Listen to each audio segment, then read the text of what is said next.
Há criaturas que se transformam em carcereiras de si mesmas, mantendo a mente e o coração aprisionados em pequenas celas sombrias, cujas grades são feitas de desejos obsessivos, ou de ressentimentos, ou de culpas torturantes.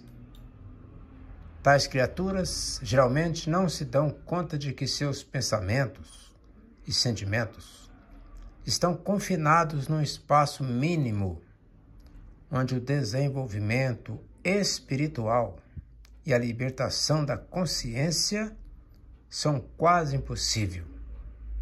A evolução depende inexoravelmente da liberdade interior.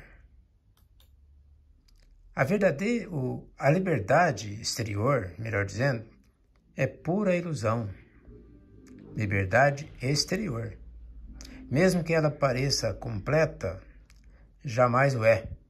Somente poderá considerar-se livre aquele espírito, aquela alma, aquele ser que já derrubou as grades de seu próprio cárcere interior, ou seja, que já não é um escravo de si mesmo. Um exemplo, a pessoa às vezes separa o casamento, só separa os corpos, mas fica pensando um no outro. Então não separaram. Nenhuma força externa pode aprisionar ou libertar uma consciência, sem que esta manifeste sua conivência, olha a palavra, conivência e aquiescência, fundamental. É ela mesma, a própria consciência, quem se permite estar nessa ou naquela condição, dentro de si, esse ou aquele pensamento, esse ou aquele sentimento. E se chama autodomínio. Nós temos que ter autodomínio. Um desejo obsessivo, a chaga de uma mágoa, uma culpa que ainda não foi redimida pelo perdão sincero, causa tudo isso. Todas essas emoções interiorizadas que está dentro de cada um são grilhões invisíveis que aprisionam o ser e bloqueiam suas percepções superiores, espirituais. A pessoa não cresce espiritualmente falando. Olha que tristeza. Tem gente assim? E muitas. Não enxergam o que precisa ver, ainda que tenham os olhos bem abertos. Não ouvem o que precisa ouvir, ainda que tenham ouvidos apurados. Muito triste, repetindo. Não andam no rumo correto, ainda que tenham pernas perfeitas, e não constroem o que precisam construir, ainda que tenham braços fortes e mãos capazes. A pessoa está presa dentro dela mesma. Nenhum tesouro verdadeiro é feito de matéria. Nenhum bem real pode ser pesado ou medido, ou visto com os olhos. Estou falando de tesouro verdadeiro, ou sentido com os dedos, ou guardado em cofres, ou utilizado como instrumento de opressão, sinal de supremacia ou objeto de cobiça. Tudo mais. O que é tesouro verdadeiro? O que é? É o bem eterno do universo. É a graça de Deus. É aquilo que está dentro de nós. Não são as coisas externas. Sobre o perdão, a força do perdão é a mais poderosa das alquimias, capaz de transmudar um veneno extremamente letal no mais sublime dos perfumes. Veja que beleza. Quem disse que perdoar é esquecer? Oh, não. Esquecer é se descartar de uma experiência vivida.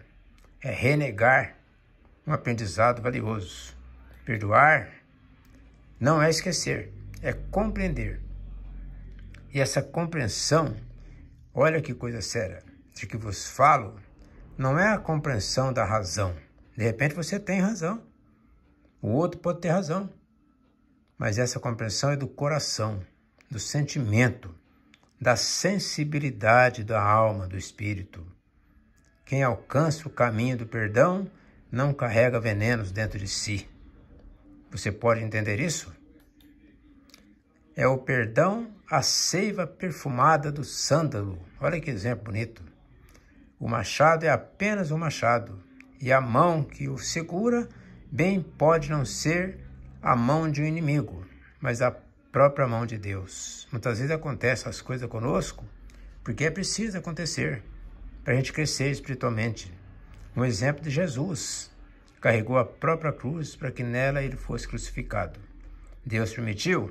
Permitiu. A mesma mão de Deus, a mesma mão que nos ergue quando tombamos e nos aponta a trilha da verdadeira felicidade, é a mão de Deus. Você pode entender isso? É a mão de Deus. Quando alcançamos a nossa liberdade interior, quando não houver o menor sinal de revolta em nosso ser, descobriremos que o sofrimento, preste atenção nisso, o sofrimento e o prazer são filhos da sensibilidade. Sensibilidade. Assim como a morte e o renascimento são filhos da vida eterna. E o pai da sensibilidade e da vida eterna é o amor.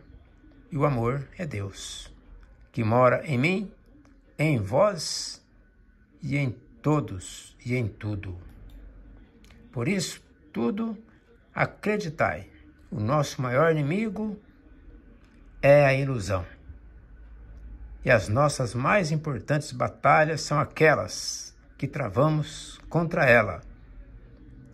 Quando destruirmos a ilusão, finalmente teremos conquistado a nossa grande vitória espiritual e a nossa total liberdade. Deixo o meu fraterno abraço para você e a minha eterna gratidão por você ter visto o vídeo até o final.